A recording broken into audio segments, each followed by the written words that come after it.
momba iny raharaha iny indrindra moa dia nitondra fanazavana teo anivon'ny commune Antananarivo renivohitra izay nandiso indrindra ny vaovao nivoaka tamina gazety sy haino amanjery teto andrenivohitra. Ireo jerentsika indrindra izay fanazavana noentiny teo anivon'ny commune Antananarivo renivohitra izay. Mikasika ny vaovao tsy marina ahely amin'ny haino amanjery sy amin'ny gazety. Averin'ny commune urbaine Antananarivo fa misy lalàna mamaritra ny fivarotana eto amin'ny commune urbaine Antananarivo sy eto amin'ny firenena.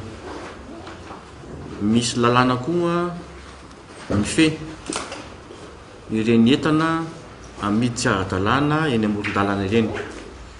Ao anatin'izany ny fahafahan'ny police municipale mandroaka ireny entana amidy amoron-dalàna ireny na amin'ny 9 maraina, na amin'ny 10 maraina, na amin'ny 12, na amin'ny sasakalina, na sabotsy na lahady.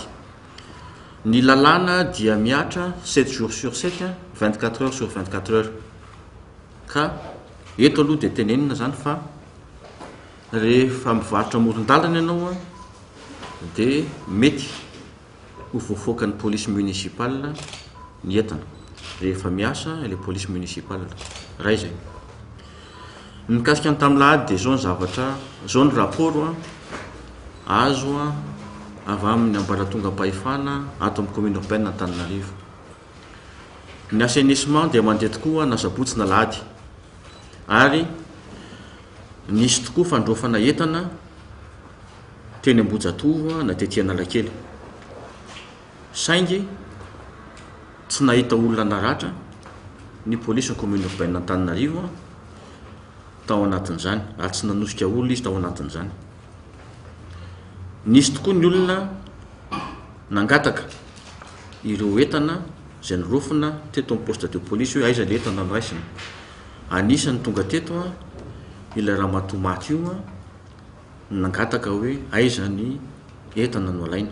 Valy teny napetraky ny police municipale teto amin'ny poste dia hoe any Anosipatrana.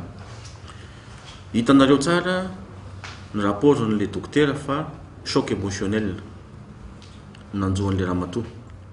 Raha docteur ny manome an'iny dia fa izy izay.